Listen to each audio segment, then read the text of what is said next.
이지은의 삶은 고요한 바이올린 선율 같았다. 섬세하고 아름답지만 늘 깊은 슬픔과 함께 고독이 깃들어 있었다. 웅장한 대저택의 차가운 공기는 그녀의 뺨을 스쳤고 저녁 식탁에서 들리는 희미한 식기 부딪히는 소리만이 그녀의 존재를 알렸다. 그녀는 저택의 한 구석에 있는 자신의 작은 방에서 그림을 그리거나 낡은 책을 읽으며 시간을 보냈다. 한때 그녀의 손끝에서 뿜어져 나오던 바이올린 선율은 이제 멈춰 있었다. 그녀는 예술가로서의 꿈을 접고 작은 회사에서 사무직으로 일하며 홀로 삶을 꾸려나가고 있었다. 이 모든 것은 그녀의 새어머니 최민숙 때문이었다. 민숙은 지은의 아버지 이정호가 재혼하여 들인 아내였다. 겉으로는 우아하고 고상했지만 그녀의 눈빛은 늘 지은을 향한 노골적인 경멸로 가득했다. 지은은 왜 민숙이 자신을 그토록 미워하는지 알 수 없었다. 민숙에게는 친딸 이민지가 있었고 민지는 그녀의 완벽한 딸이자 사랑받는 존재였다.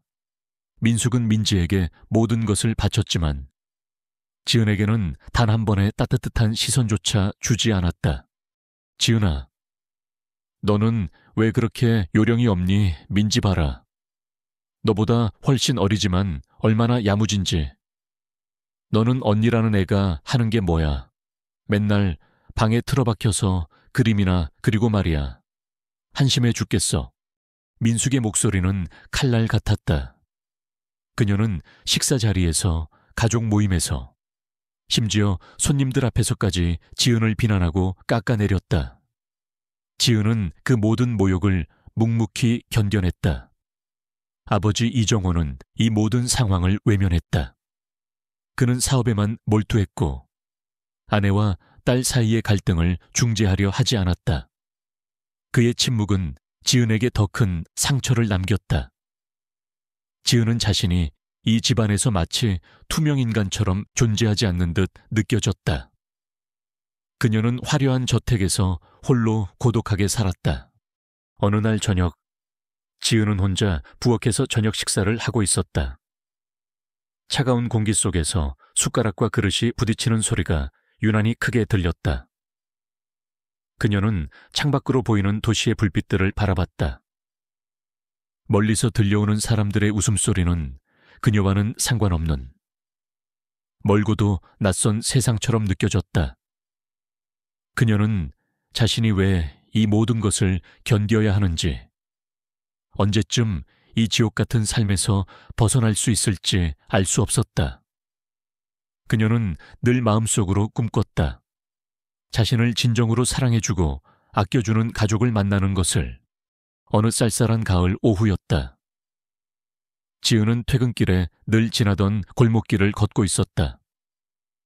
그녀의 어깨는 잔뜩 웅크러져 있었고 그녀의 얼굴에는 지친 기색이 역력했다. 그때 그녀의 눈에 들어온 것은 골목길 한 구석에 쓰러져 있는 노인이었다. 노인은 짐을 가득 실은 손수레를 끌고 가다 돌부리에 걸려 넘어진 듯했다. 노인의 손에는 낡은 지갑이 들려 있었고 그 안에서 몇 장의 지폐가 바닥에 흩어져 있었다. 주변 사람들은 모두 바쁜 듯 노인을 스쳐 지나갔다. 누구 하나 멈춰서서 노인을 돕는 이가 없었다. 지은은 망설였다. 그녀는 늘 어머니 민숙에게 시간 낭비하지 말고 너 할 일이나 잘하라는 잔소리를 들어왔다. 노인을 돕는다면 분명 집에 늦게 도착할 것이고 민숙의 불벼락이 떨어질 터였다. 하지만 그녀는 그 노인을 외면할 수 없었다. 노인의 애처로운 눈빛은 마치 외로운 자신의 모습을 보는 듯했다. 그녀는 자신이 겪는 고통 속에서도 타인의 아픔을 외면할 수 없었다. 그녀는 망설임 없이 노인에게 다가갔다. 그녀는 주머니에 있던 손수건을 꺼내 노인의 손을 닦아주었다. 할머니, 괜찮으세요? 어디 다치신 데는 없으세요? 지은은 조심스럽게 노인을 부축했다. 노인은 고통스러운 듯 신음하며 손을 떨었다. 지은은 바닥에 흩어진 지폐들을 하나하나 주워 노인의 지갑에 넣어주었다. 그리고는 노인을 일으켜 세워 근처 벤치에 앉혔다. 그녀는 노인의 얼굴을 보고 희미하게 웃었다. 제가 근처 약국까지 모셔다 드릴까요? 아니면 집까지 바래다 드릴까요? 노인은 눈물을 글썽이며 지은의 손을 잡았다. 아가씨, 정말 고마워요. 요즘 세상에 이렇게 마음씨 고운 사람은 보기 힘든데. 노인의 진심 어린 감사에 지은의 마음은 따뜻해졌다. 그녀는 자신이 아직 누군가에게 도움이 될 수 있는 존재라는 사실에 작은 위안을 얻었다. 그녀는 노인을 바래다 주고서야 집으로 돌아왔다. 예상대로 민숙의 날선 비난이 그녀를 기다리고 있었지만 그녀의 마음속에는 작은 온기가 피어났다. 그날 밤 지은은 자신의 방에서 그림을 그리고 있었다. 그녀는 그림을 그릴 때만 유일하게 현실의 고통에서 벗어날 수 있었다. 그녀의 방은 작고 소박했지만 그녀에게는 유일한 안식처였다. 그녀는 어릴 적부터 그림 그리는 것을 좋아했다. 그림 속에는 그녀가 꿈꾸는 행복한 가족의 모습이 담겨 있었다. 그러던 중 그녀는 아버지의 서재를 떠올렸다. 내일 아침 아버지가 중요한 서류를 찾으신다고 했기에 그녀는 서재를 정리해야 했다. 서재는 낡고 먼지가 쌓여 있었지만 그녀는 아버지의 물건들을 정리하는 것을 좋아했다. 아버지에게서 자신의 존재감을 느끼는 유일한 시간이었기 때문이었다. 다음 날 아침 지은은 아버지의 서재를 정리하기 시작했다. 오래된 책들과 잡동사니들이 가득한 서재였다.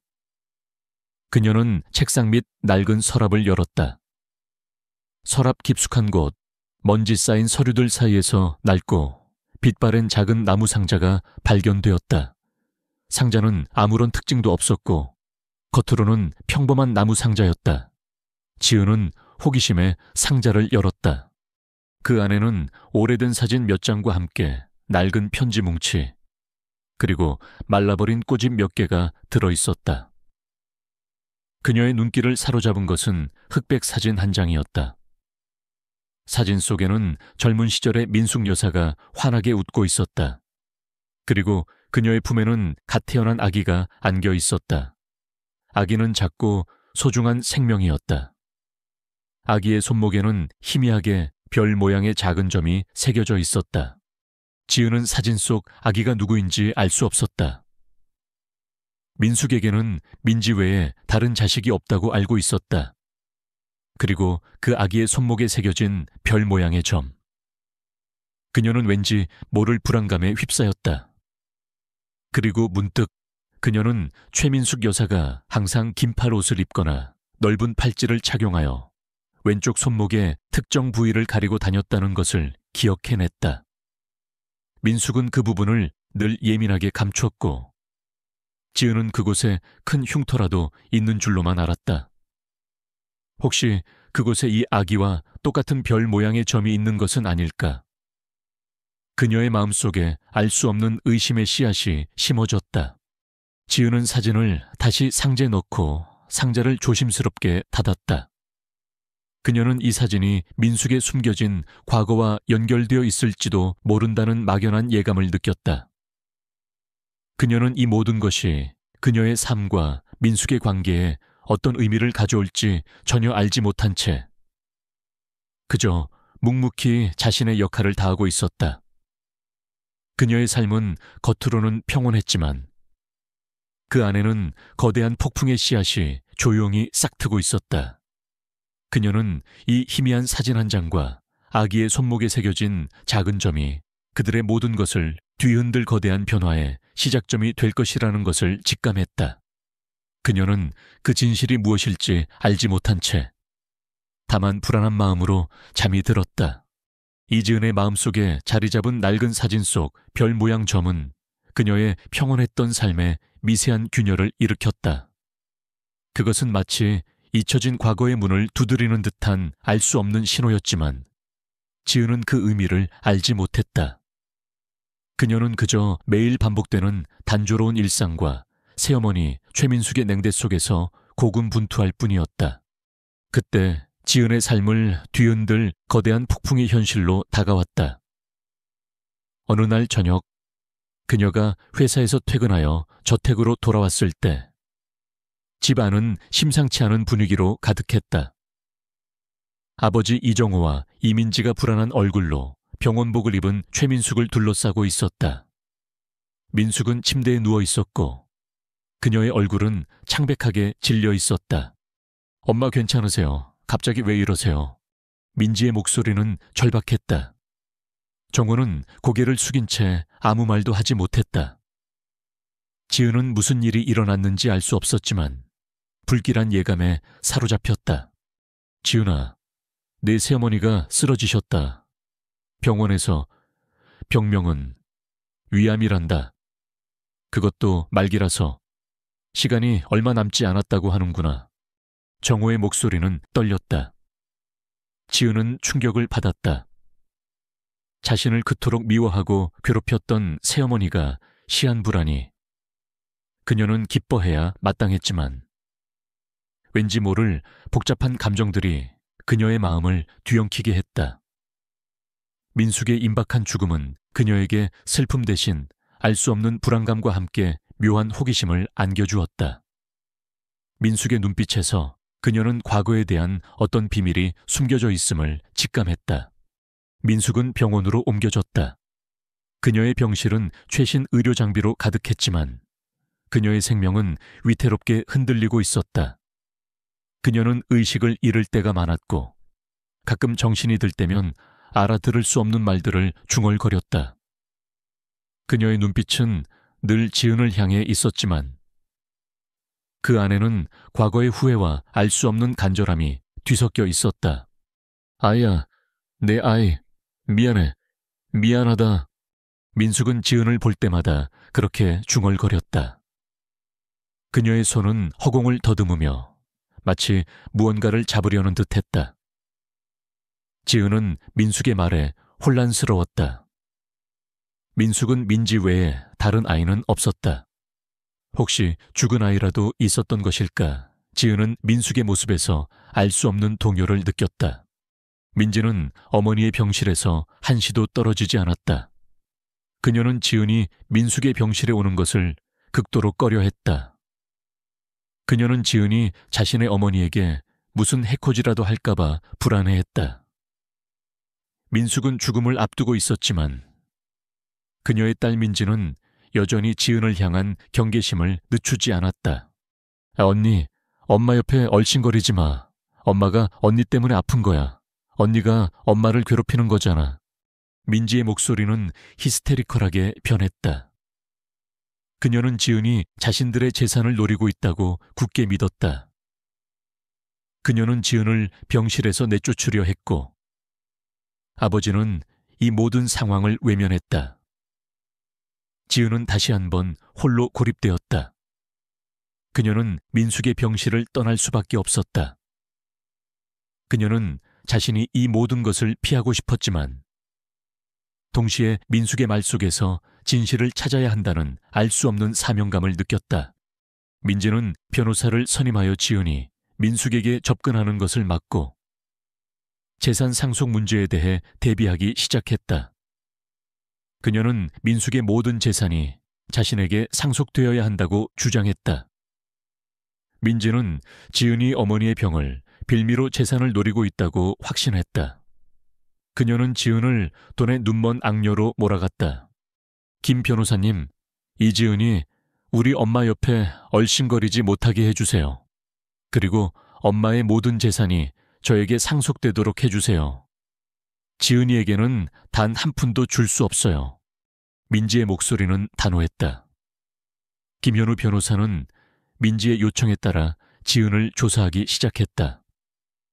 그는 지은이 민숙에게 학대받았다는 사실을 알고 있었기에 그녀가 복수심 때문에 재산을 노릴 수도 있다고 의심했다. 혜진은 병원 복도를 걷고 있었다. 그녀의 마음은 혼란스러웠다. 민숙의 알 수 없는 말들과 민지의 적대적인 태도는 그녀를 더욱 불안하게 만들었다. 그녀는 민숙의 병실에서 발견했던 낡은 나무 상자를 다시 떠올렸다. 그 안에 있던 흑백 사진 속 아기, 그리고 그 아기의 손목에 새겨진 별 모양의 점, 그리고 민숙이 늘 감추고 다녔던 손목의 흉터. 그녀는 이 모든 것이 민숙의 숨겨진 과거와 관련이 있을 것이라고 직감했다. 지은은 자신이 민숙의 병실에서 발견했던 나무 상자를 다시 찾아냈다. 상자 안에는 젊은 시절의 민숙과 같아 태어난 아기가 찍힌 흑백 사진이 들어있었다. 아기의 손목에는 별 모양의 작은 점이 선명하게 새겨져 있었다. 혜진은 그 점을 꼼꼼히 살폈다. 그리고 그녀는 문득 자신의 왼손목에 있는 희미한 반점을 떠올렸다. 그것은 어릴 적부터 있었지만 그녀는 그것이 그저 평범한 반점이라고만 생각했다. 그녀는 자신의 손목을 들여다봤다. 희미하지만 분명한 별 모양의 점이 그곳에 새겨져 있었다. 지은의 심장이 쿵 하고 떨어졌다. 그녀는 자신이 본 것을 믿을 수 없었다. 자신의 손목에 있는 점이 사진 속 아기의 점과 똑같다니. 그리고 그 아기는 젊은 시절에 민숙이 안고 있었다. 설마 민숙이 자신의 친어머니 지은은 자신의 머릿속을 스쳐 지나가는 섬뜩한 가설에 온몸에 소름이 돋았다. 그녀는 자신이 그동안 증오했던 새어머니가 사실은 자신의 친어머니였다는 사실에 엄청난 충격을 받았다. 그녀는 자신이 그동안 민숙에게서 겪었던 모든 학대와 비난을 떠올렸다. 친어머니가 친딸을 그렇게 미워하고 괴롭힐 수 있을까? 그녀는 혼란스러웠다. 하지만 민숙이 임종 직전에 그녀를 향해 던졌던 알 수 없는 눈빛과 중얼거림이 다시 떠올랐다. 아이야, 내 아이, 미안해, 미안하다. 이 모든 것이 연결되는 듯했다. 지은은 진실을 마주하는 것이 두려웠다. 그녀는 자신의 삶이 한순간에 송두리째 뒤흔들릴 것임을 직감했다. 그녀는 이 모든 것을 외면하고 도망치고 싶었다. 하지만 동시에 그녀는 진실을 밝혀야 한다는 알 수 없는 사명감에 휩싸였다. 그것은 그녀의 잃어버린 과거를 찾고 자신의 정체성을 밝히는 일이었다. 그때 민숙의 병실에서 간호사가 황급히 뛰어나왔다. 최민숙 환자분 위급 상황입니다. 빨리 가족분들을 불러주세요. 간호사의 다급한 목소리에 지은은 병실로 달려갔다. 민숙은 침대에 누워 힘겹게 숨을 쉬고 있었다. 그녀의 눈은 반쯤 감겨 있었고 그녀의 손은 허공을 더듬고 있었다. 민지는 울면서 어머니의 손을 잡고 있었다. 민숙의 얼굴은 이미 죽음의 그림자가 드리워져 있었다. 그녀는 마지막 남은 힘을 다해 지은을 향해 손을 뻗었다. 그녀의 눈빛은 지은을 향한 애틋함과 후회, 그리고 간절함으로 가득했다. 지은은 민숙의 손을 잡았다. 민숙의 손은 차갑고 거칠었지만 그녀는 그 안에서 알 수 없는 온기를 느꼈다. 민숙은 힘겹게 입을 열었다. 그녀의 목소리는 희미했지만 지은의 귀에는 똑똑히 들렸다. 지은아, 사실 내가 친엄마다. 민숙의 말이 끝나자마자 그녀의 손은 힘없이 떨어졌고 그녀의 눈은 감겼다. 민숙은 그렇게 세상을 떠났다. 지은은 충격에 휩싸였다. 그녀의 머릿속은 하얗게 비었다. 자신이 그토록 증오했던 새어머니가 사실은 자신의 친어머니였다니, 이 모든 것이 거짓이었다니. 그녀는 절규하고 싶었지만 목소리가 나오지 않았다. 그녀의 손목에 있는 별 모양의 점이 뜨겁게 느껴졌다. 그것은 그녀의 모든 삶을 뒤흔드는 충격적인 진실의 증거였다. 최민숙의 마지막 고백은 이지은의 세계를 산산조각 냈다. 그토록 증오했던 새어머니가 사실은 자신의 친어머니였다는 충격적인 진실. 지은은 자신이 지난 세월 동안 겪었던 모든 고통과 학대가 친어머니에게서 비롯되었다는 사실에 정신을 차릴 수 없었다. 그녀는 혼란과 배신감, 그리고 알 수 없는 슬픔 속에서 몸부림쳤다. 병실은 민지 이민지의 오열과 아버지 이정호의 굳은 침묵으로 가득 찼지만 지은의 내면은 이미 거대한 폭풍에 휩싸여 있었다. 민숙의 장례식은 엄숙하게 치러졌다. 지은은 상주로서 그 자리에 섰지만 그녀의 마음은 공허했다. 그녀는 민숙이 자신에게 왜 그토록 잔인했는지 이해할 수 없었다. 친딸을 그렇게 미워하고 외면할 수 있을까? 그녀는 민숙의 마지막 고백 속에 숨겨진 진실을 파헤쳐야 한다는 강한 충동을 느꼈다. 그것만이 그녀의 뒤틀린 삶을 바로잡을 수 있는 유일한 길이라고 생각했다. 장례식이 끝난 후 민지는 어머니의 유산 상속 문제를 논의하기 위해 변호사를 선임했다. 그녀는 지은이 어머니의 죽음을 빌미로 재산을 노리고 있다고 굳게 믿었다. 그녀의 눈빛은 지은을 향한 적대감으로 가득했다. 언니? 엄마는 언니한테 단 한 푼도 줄 생각 없었어요. 언니가 엄마를 괴롭혔잖아. 어디서 사기칠 생각하지 마. 민지의 목소리는 날카로웠다. 그녀는 지은이 민숙의 마지막 고백을 조작했다고 생각했다. 지은은 민지의 비난에 아무런 반박도 하지 않았다. 그녀는 민지의 고통을 이해했기에 그녀를 마냥 미워할 수 없었다. 하지만 민지의 태도는 그녀에게 깊은 상처를 주었다. 민숙의 유언장 공개는 가족들 간의 불화를 더욱 심화시켰다. 유언장에는 민숙의 모든 재산이 민지에게 상속된다고 명시되어 있었다. 지은에게는 단 한 푼의 유산도 남겨지지 않았다. 이는 민숙이 죽는 순간까지도 지은을 외면하려 했다는 사실을 증명하는 듯했다. 지은은 유언장을 보고 알 수 없는 배신감을 느꼈다.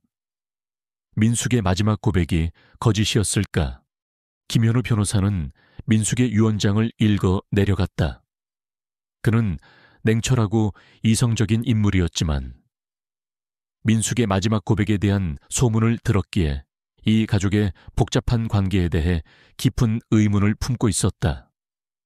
그는 지은이 유언장에서 제외된 것에 대해 의아하게 생각했다. 이지은 씨, 유언장에는 당신의 이름이 명시되어 있지 않습니다. 혹시 이 유언장에 대해 이의를 제기하실 생각은 없습니까?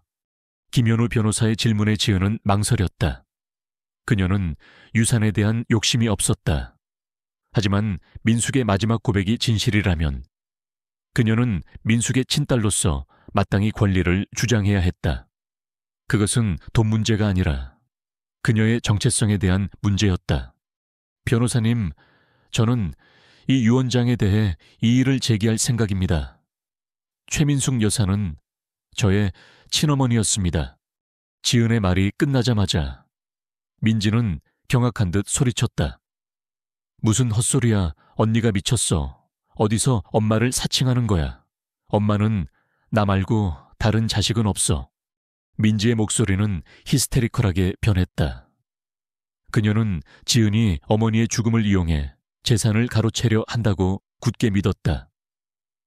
그녀는 지은에게 달려들어 멱살이라도 잡으려 했지만 김현우 변호사의 제지로 실패했다. 지은은 민지의 비난에도 흔들리지 않았다. 그녀는 아버지의 서재에서 발견했던 낡은 나무 상자를 품에서 꺼냈다. 상자 안에는 젊은 시절의 민숙과 갓 태어난 아기가 찍힌 흑백 사진이 들어있었다. 아기의 손목에는 별 모양의 작은 점이 선명하게 새겨져 있었다. 그리고 지은은 자신의 왼손목에 있는 희미한 별 모양의 점을 민지에게 보여주었다. 이 사진 속 아기는 엄마와 똑같은 별 모양의 점을 가지고 있습니다. 그리고 제 손목에도 똑같은 점이 있습니다. 엄마는 저의 친어머니였습니다. 지은의 말이 끝나자마자 민지의 얼굴은 순식간에 창백하게 질렸다. 그녀의 눈은 동요하고 있었고 그녀는 자신이 본 것을 믿을 수 없다는 듯 지은의 손목과 사진 속 아기를 번갈아 봤다. 그녀는 민숙이 항상 가리고 다녔던 손목의 흉터를 떠올렸다. 그 흉터 아래에 별 모양의 점이 있었다는 사실을 직감했다. 김현우 변호사는 지은이 제시한 사진과 그녀의 손목에 있는 점을 보고 놀라움을 금치 못했다. 그는 혜진의 주장이 단순한 억측이 아님을 직감했다. 그는 지난밤 민숙의 과거를 조사하다가 한 가지 중요한 단서를 발견했다. 민숙이 젊은 시절 결혼 기록을 지운 흔적이었다. 이지은 씨, 당신의 주장은 매우 충격적입니다. 하지만 이 모든 것을 증명할 수 있는 구체적인 증거가 필요합니다. 김현우 변호사는 침착하게 말했다. 그는 지은에게 유전자 검사를 제안했다. 지은은 망설임 없이 유전자 검사에 동의했다. 그녀는 진실을 밝히고 싶었다. 민지는 유전자 검사 제안에 분노했다. 말도 안 돼. 이건 조작이야. 언니가 날 속이려는 거야. 하지만 김현우 변호사의 압박에 못 이겨 마지못해 동의했다. 그날 이후 민지는 지은을 향한 증오심을 더욱 불태웠다. 그녀는 지은이 자신의 어머니를 사칭하여 재산을 가로채려 한다고 확신했다. 그녀는 사설 탐정을 고용하여 지은의 과거를 낱낱이 파헤쳐 달라고 지시했다. 그녀는 지은이 과거에 어떤 불우한 환경에서 자랐으며 그녀가 어떤 거짓말을 하고 이 집안에 들어왔는지를 폭로하려 했다. 김 실장, 이지은의 모든 것을 파헤쳐. 내가 보기엔 저 여자. 돈 때문에 엄마를 사칭하는 게 분명해. 난 지은이가 우리 엄마 딸일 리 없다고 믿어.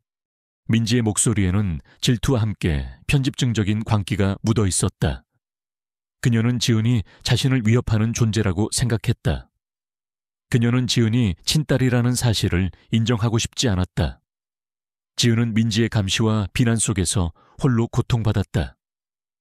그녀는 자신이 그 모든 것을 견뎌내고 진실을 밝혀야 한다는 강한 책임감을 느꼈다. 그녀는 자신의 손목에 있는 별 모양의 점을 보며 결심했다.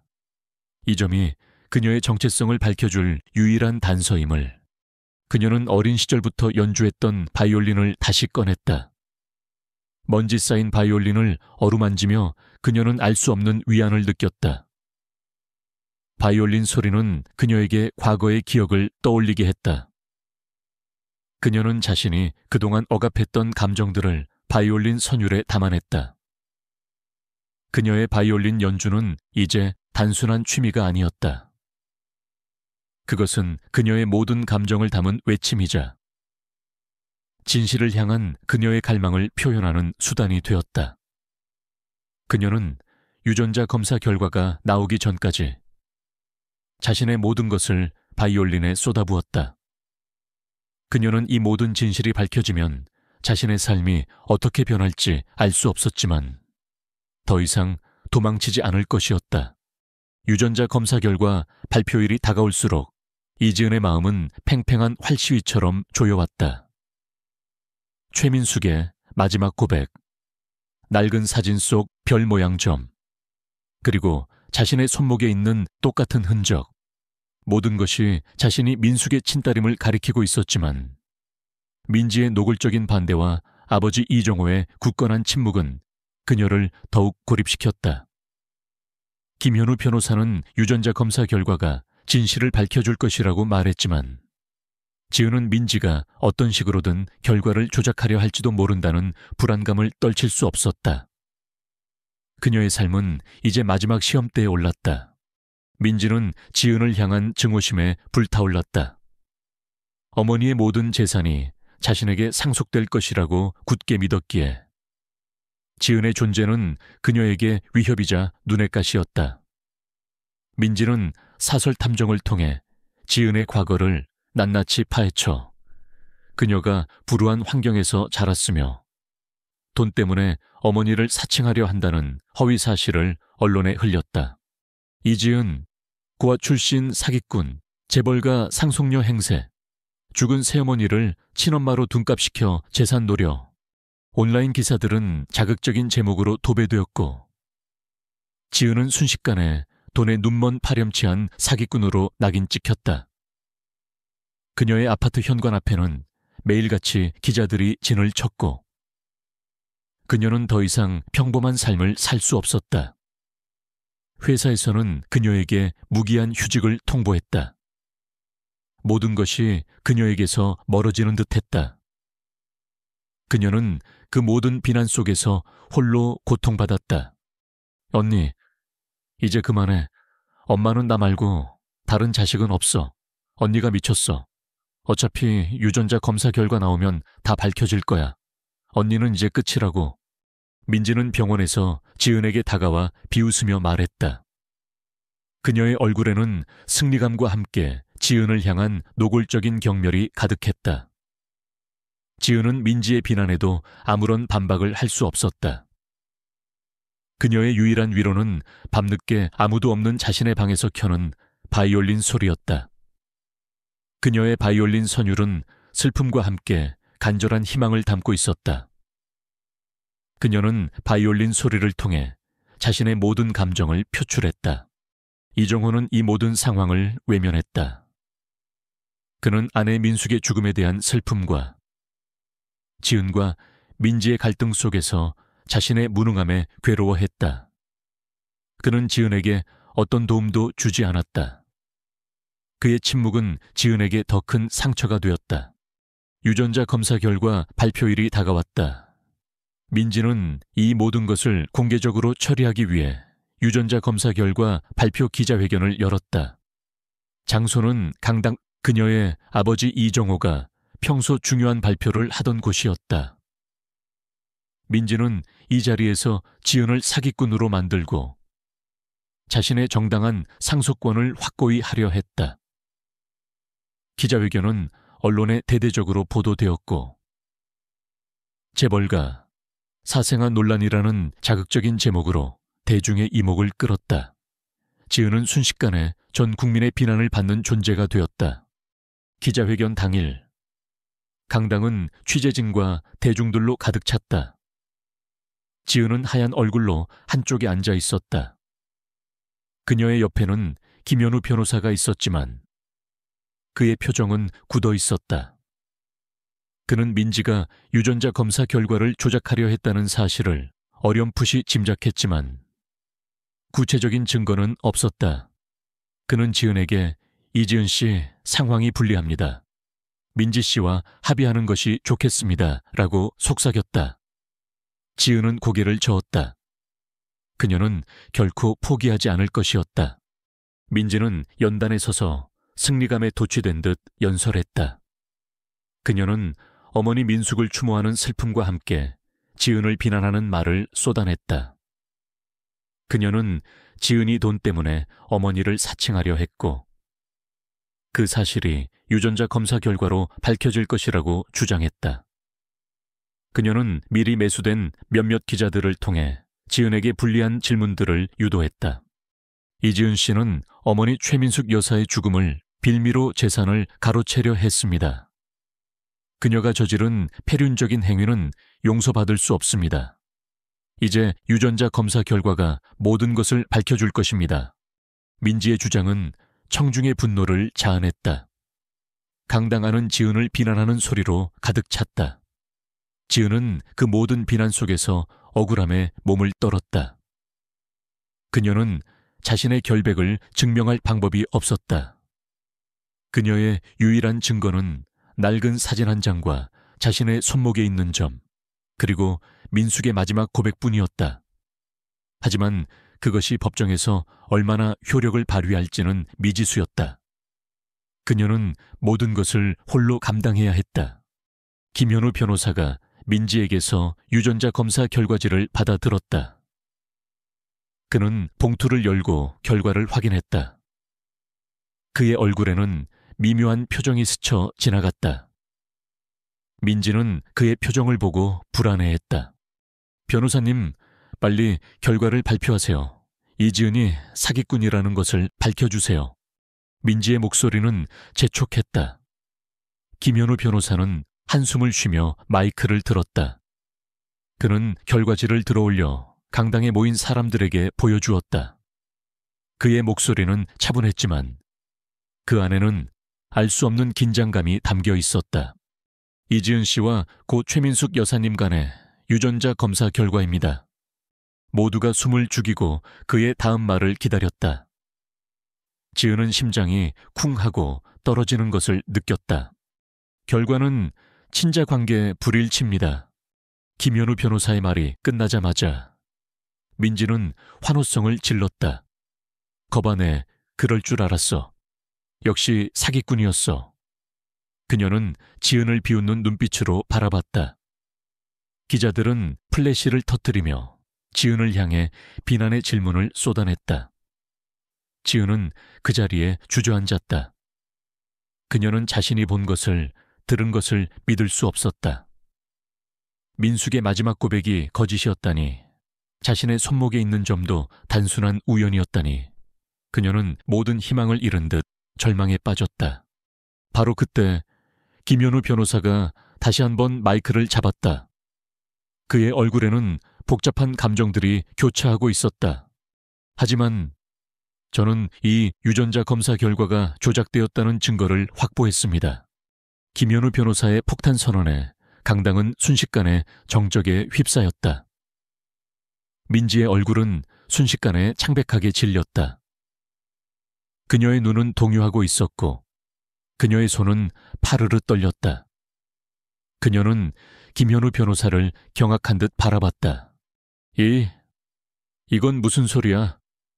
변호사님, 지금 장난하는 거예요. 조작이라니. 민지의 목소리는 히스테리컬하게 변했다. 김현우 변호사는 민지의 반응에 아랑곳하지 않았다. 그는 미리 준비한 서류 뭉치를 들어 올렸다. 제가 입수한 자료에 따르면 이 유전자 검사는 민지 씨가 직접 사설기관에 의뢰하여 조작된 것입니다. 민지 씨는 이지은 씨가 친어머니의 딸이라는 사실을 알고 있었고 이를 숨기기 위해 이 모든 일을 꾸몄습니다. 김현우 변호사의 말이 끝나자마자 민지는 그 자리에서 주저앉아 오열했다. 그녀의 얼굴은 눈물과 함께 절망으로 일그러졌다. 그녀는 자신이 그토록 지키려 했던 비밀이 만천에 드러나는 것을 막을 수 없었다. 말도 안 돼, 거짓말이야. 내가 뭘 했다고.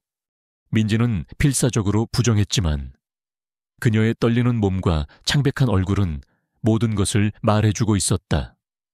이정호는 그 모든 상황을 지켜보며 충격에 휩싸였다. 그는 아내 민숙의 비밀과 딸 민지의 악행 앞에서 할 말을 잃었다. 김현우 변호사는 혜진의 손목에 있는 별 모양의 점과 낡은 사진 속 아기의 점을 가리켰다. 그리고 이지은 씨의 손목에 있는 별 모양의 점은 최민숙 여사님에게도 있었습니다. 민숙 여사님은 그 점을 평생 팔찌로 가리고 다니셨습니다. 이지은 씨는 최민숙 여사님의 친딸이 맞습니다. 김현우 변호사의 목소리는 강당에 똑똑히 울려 퍼졌다. 기자들은 플래시를 터뜨리며 그 모든 순간을 기록했다. 지은은 충격에 휩싸였다. 유전자 검사 결과가 조작되었다니, 그리고 민지가 이 모든 것을 알고 있었다니, 그녀는 민지를 바라봤다. 민지의 얼굴에는 죄책감과 후회가 뒤섞여 있었다. 최민숙의 마지막 고백은 진실이었다.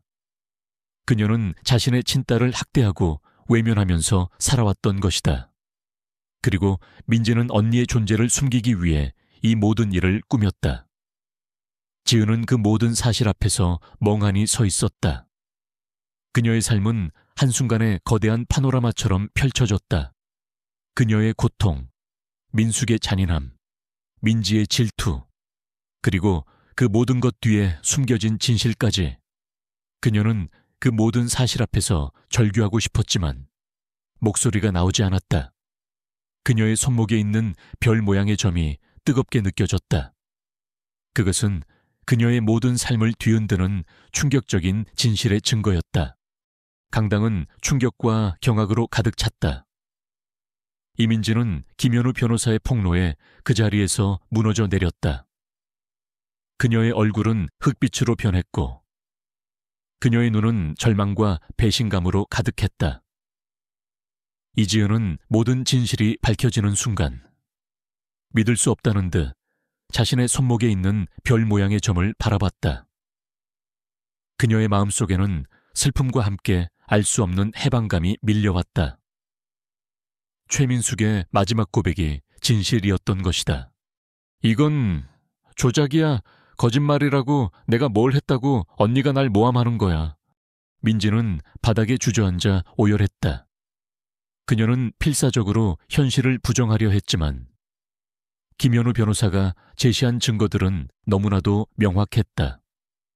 그는 민지가 유전자 검사 기관에 돈을 주고 결과를 조작하게 지시한 통화 기록과 금융거래 내역을 모두 확보해왔다. 민지의 탐욕과 질투가 혜진을 향한 악행으로 이어진 것이다. 김현우 변호사는 혜진의 손목에 있는 별 모양의 점과 낡은 사진 속 아기의 점을 다시 한번 강조하며 말했다. 이것은 명백한 증거입니다. 이지은 씨는 최민숙 여사님의 친딸이 맞습니다. 그리고 최민숙 여사님은 과거에 이지은 씨를 낳은 후 어떤 이유에서인지 이 사실을 숨겨왔던 것입니다. 그의 말이 끝나자마자 강당은 술렁였다. 기자들은 플래시를 터뜨리며 그 모든 순간을 기록했다. 이정호는 그 모든 상황을 지켜보며 충격에 휩싸였다. 그는 아내 민숙의 비밀과 딸 민지의 악행 앞에서 할 말을 잃었다. 그는 자신이 그토록 사랑했던 아내가 친딸을 외면하고 학대했다는 사실에 믿을 수 없다는 표정이었다. 그때 민숙의 병실에서 다급한 호출이 왔다. 간호사가 강당으로 뛰어들어왔다. 최민숙 환자분, 위독하십니다. 마지막입니다. 빨리 와주세요. 간호사의 다급한 목소리에 혜진은 놀라 민숙의 병실로 달려갔다. 민지, 정호, 김현우 변호사, 그리고 몇몇 기자들도 뒤따라갔다. 병실은 의료진으로 북적였다. 민숙은 침대에 누워 힘겹게 숨을 쉬고 있었다. 그녀의 얼굴은 이미 죽음의 그림자가 드리워져 있었다. 지은은 민숙의 손을 잡았다. 민숙의 손은 차갑고 거칠었지만 그녀는 그 안에서 알 수 없는 온기를 느꼈다. 지은의 눈에서는 눈물이 멈추지 않았다. 지난 세월 동안 그녀를 괴롭혔던 모든 고통과 의문이 마지막 순간에 해소되는 듯했다. 그녀는 민숙에게 진심으로 묻고 싶었다.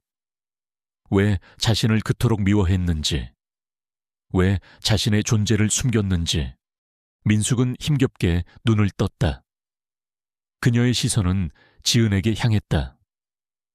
그녀의 눈빛은 희미했지만 그 안에는 후회와 애틋함, 그리고 간절한 용서의 메시지가 담겨 있었다. 그녀는 마지막 남은 힘을 다해 지은의 손을 꽉 잡았다. 지은아, 미안하다. 정말 미안해. 사랑한다. 민숙의 목소리는 희미했지만 지은의 귀에는 똑똑히 들렸다. 그녀의 말이 끝나자마자 민숙의 손은 힘없이 떨어졌고 그녀의 눈은 감겼다. 민숙은 그렇게 세상을 떠났다. 지은은 민숙의 마지막 고백과 함께 그녀의 손에서 느껴지는 마지막 온기를 느끼며 오열했다. 그녀는 그 모든 것이 거짓이 아니었다는 사실에 안도하면서도 친어머니가 자신에게 평생을 잔인하게 대해야만 했던 그 이유를 영원히 알 수 없다는 슬픔에 휩싸였다. 민지는 어머니의 죽음에 오열했지만 동시에 자신의 악행이 어머니의 죽음에 영향을 미쳤다는 죄책감에 시달렸다. 정호는 아내의 죽음과 민지의 악행 앞에서 할 말을 잃었다. 그는 자신이 이 모든 상황을 외면했던 것에 대해 깊이 후회했다. 혜진은 민숙의 시신 옆에 멍하니 서 있었다. 그녀의 손목에 있는 별 모양의 점이 뜨겁게 느껴졌다. 그것은 이제 그녀의 아픔이 아니라 그녀의 뿌리이자 그녀가 가진 가장 소중한 증표가 되었다. 그녀는 민숙의 마지막 고백을 통해 자신을 둘러쌌던 모든 비밀이 풀렸음을 깨달았다. 그녀는 자신이 사랑하는 어머니에게서 외면당했던 것이 아니라 어머니가 그녀를 보호하기 위해 어쩔 수 없이 자신을 외면해야만 했다는 희망적인 가설을 품게 되었다. 이 모든 충격적인 진실이 언론을 통해 대대적으로 보도되었다. 최민숙의 과거와 그녀의 숨겨진 딸 이지은, 그리고 이민지의 악행까지 사회는 이 가족의 비극적인 이야기에 큰 충격을 받았다. 민지는 자신의 죄가 드러나자 경찰에 체포되어 조사를 받게 되었다. 그녀는 모든 것을 잃었다. 혜진은 민숙의 유언장에 이의를 제기했다. 그녀는 자신이 민숙의 친딸임을 증명할 모든 증거들을 제시했다. 낡은 사진, 자신의 손목에 있는 별 모양의 점, 그리고 민숙의 마지막 고백까지. 이 모든 증거들은 그녀가 민숙의 친딸임을 명백히 증명했다. 법정은 지은이 최민숙의 친딸임을 인정했고, 그녀는 민숙의 재산에 대한 상속권을 인정받았다. 그러나 혜진은 그 막대한 부에 매달리지 않았다. 그녀는 민숙이 자신에게 남긴 상처를 돈으로 보상받으려 하지 않았다. 그녀는 민숙의 마지막 고백이 진심이었음을 믿었다. 그녀는 그 모든 고통과 진실을 통해 자신의 삶이 완전히 새로운 국면을 맞이하게 될 것임을 직감했다. 그녀는 더 이상 외면당하는 딸이 아니었다. 그녀는 진실을 밝혀낸 강인한 여인이자 새로운 삶을 살아갈 준비가 된 존재였다. 그녀는 이제 자신의 바이올린을 다시 꺼내 들었다. 그녀의 삶은 이제 새로운 시작을 알리고 있었다. 최민숙의 충격적인 죽음과 그녀의 마지막 고백은 이지은의 삶을 송두리째 뒤흔들었다. 이민지는 모든 악행이 드러나자 경찰에 체포되었고, 그녀의 삶은 파멸을 맞이했다. 이정호는 아내의 숨겨진 비밀과 딸 민지의 죄 앞에서 깊은 상실감과 자책감에 빠졌다. 법정은 지은이 민숙의 친딸임을 인정했고, 그녀는 마침내 자신의 정체성을 되찾았다. 혜진은 민숙의 병실에서 홀로 남겨졌다. 그녀는 민숙의 싸늘한 손을 잡고 조용히 눈물을 흘렸다. 지난 세월 자신을 괴롭혔던 모든 고통과 의문이 마지막 순간에 해소된 것이다. 그녀는 민숙의 마지막 고백이 진심이었음을 믿었다. 혜진은 자신이 민숙에게서 외면당했던 것이 아니라 민숙이 그녀를 보호하기 위해 어쩔 수 없이 자신을 외면해야만 했다는 희망적인 가설을 품게 되었다. 그녀는 그 모든 고통을 용서하기로 결심했다. 그것은 그녀 자신을 위한 치유이기도 했다. 장례식은 조용히 치러졌다. 민숙의 유언에 따라 그녀의 재산은 법적으로 지은에게 상속되었지만 지은은 그 부에 매달리지 않았다. 그녀는 민숙이 자신에게 남긴 상처를 돈으로 보상받으려 하지 않았다. 그녀는 민숙의 마지막 고백이 진심이었음을 믿었기에 그 모든 것을 사랑과 이해로 감싸 안으려 했다. 이정호는 아내의 죽음과 민지의 악행 앞에서 깊이 반성했다. 그는 지난 세월 동안 자신이 지은을 외면하고 아내의 학대를 방관했던 것에 대해 깊은 죄책감을 느꼈다. 그는 혜진을 찾아와 무릎을 꿇고 진심으로 사죄했다. 지은아, 아비가 정말 미안하다. 네가 그동안 얼마나 힘들었을지 내가 너를 외면했던 것을 용서해다오. 이제라도 너에게 좋은 아버지가 되고 싶다. 정호의 목소리는 흐느꼈고 그의 눈에서는 뜨거운 눈물이 흘러내렸다. 지은은 정호의 진심, 어린 사과의 눈물을 흘렸다. 그녀는 아버지의 손을 잡고 고개를 끄덕였다. 그녀는 정에게 용서와 함께 새로운 시작의 기회를 주었다. 그녀는 자신이 외면당했던 것이 아니라 아버지가 그녀를 보호하기 위해 어쩔 수 없이 자신을 숨겨야만 했다는 희망적인 가설을 품게 되었다. 이민지는 자신의 모든 악행이 드러나자 법의 심판을 받았다. 그녀는 어머니의 유언장을 조작하고 지은을 사기꾼으로 몰아갔던 모든 죄에 대해 처벌을 받았다. 그녀는 감옥에서 지난날의 잘못을 반성하며 속죄의 시간을 보내게 되었다. 지은은 민지를 용서했다. 복수심 대신 그녀는 나눔과 사랑의 가치를 실현하는 데 모든 것을 바치기로 결심했다. 혜진은 자신이 잃어버렸던 바이올린을 다시 꺼내 들었다. 먼지 쌓였던 바이올린은 그녀의 손에서 다시 아름다운 선율을 뿜어냈다. 그녀의 연주는 이제 슬픔 대신 희망과 사랑을 담아냈다. 그녀는 재능을 활용하여 사회에 기여하고 싶었다. 혜진은 자신의 재산을 바탕으로 최민숙 희망 재단을 설립했다. 재단은 최민숙의 이름으로 운영될 것이며 그녀의 삶의 그림자와 그녀의 마지막 고백을 기념하는 의미를 담고 있었다. 재단은 두 가지 중요한 목표를 가지고 있었다. 첫째, 부모의 학대와 방임으로 인해 고통받는 아이들을 돕고 그들에게 심리치료와 교육 기회를 제공하는 것이었다.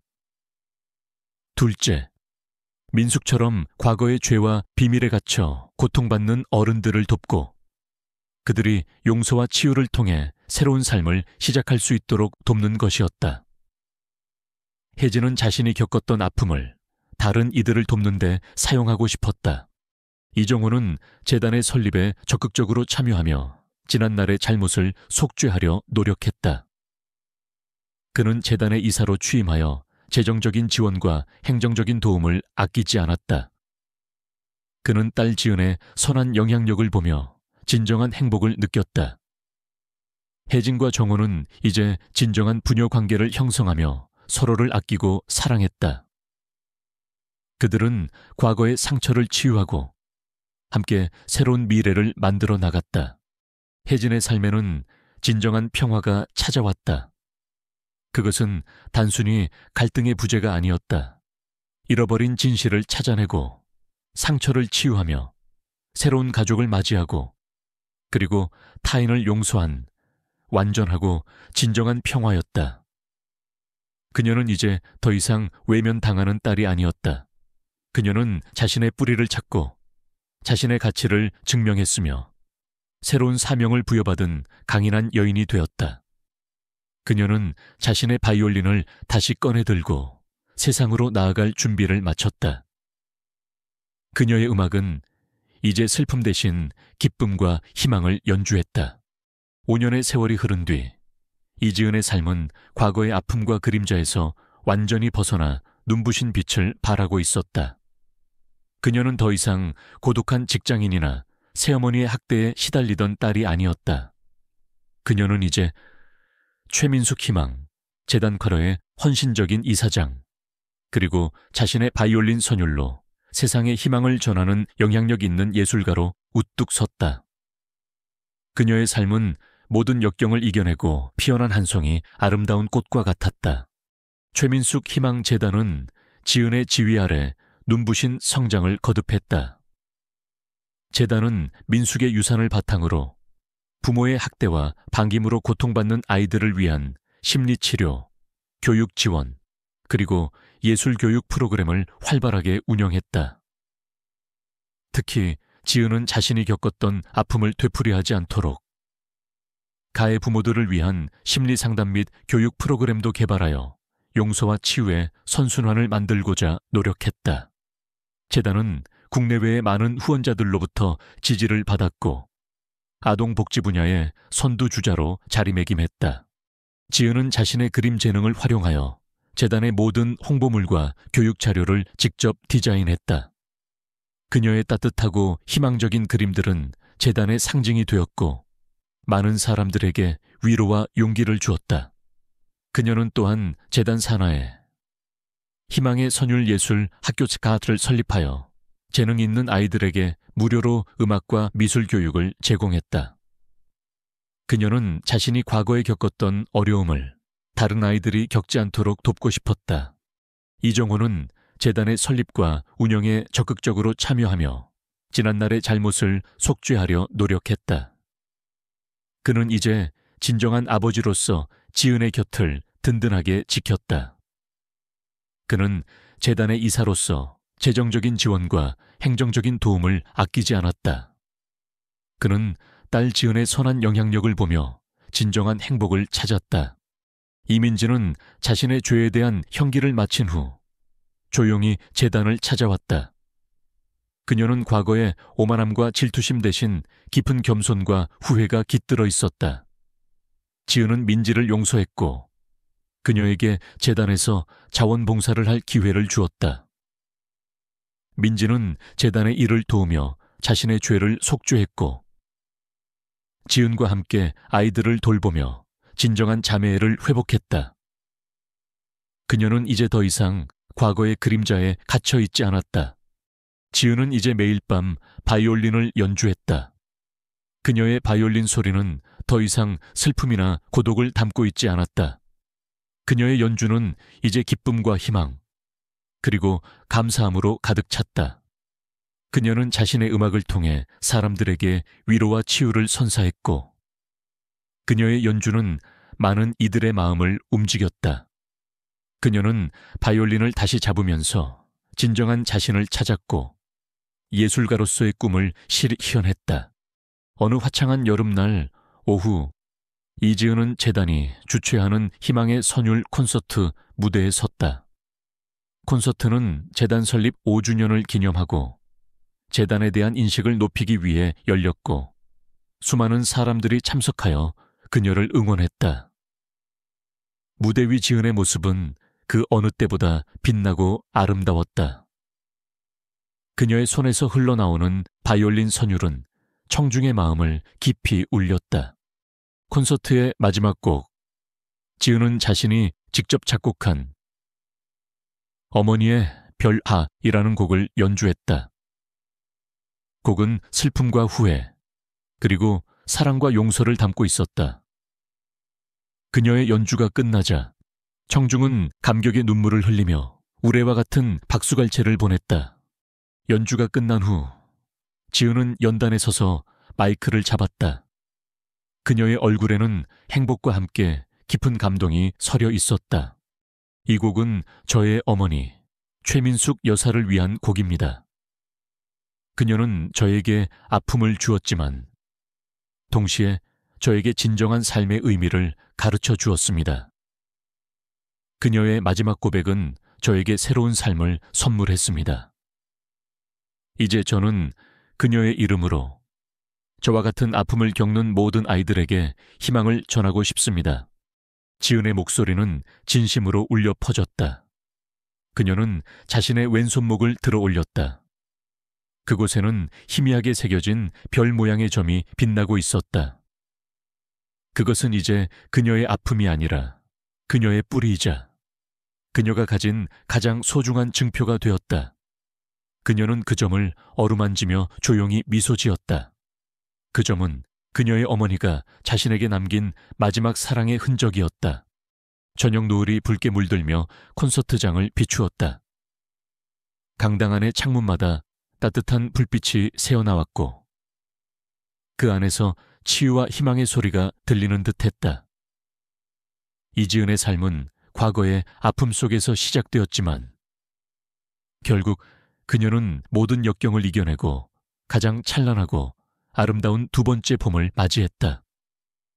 그녀의 이야기는 사랑과 용서, 그리고 희망이 모든 역경을 이겨내고 진정한 가족의 의미를 만들어낼 수 있음을 보여주는 진정한 기적의 증거가 되었다.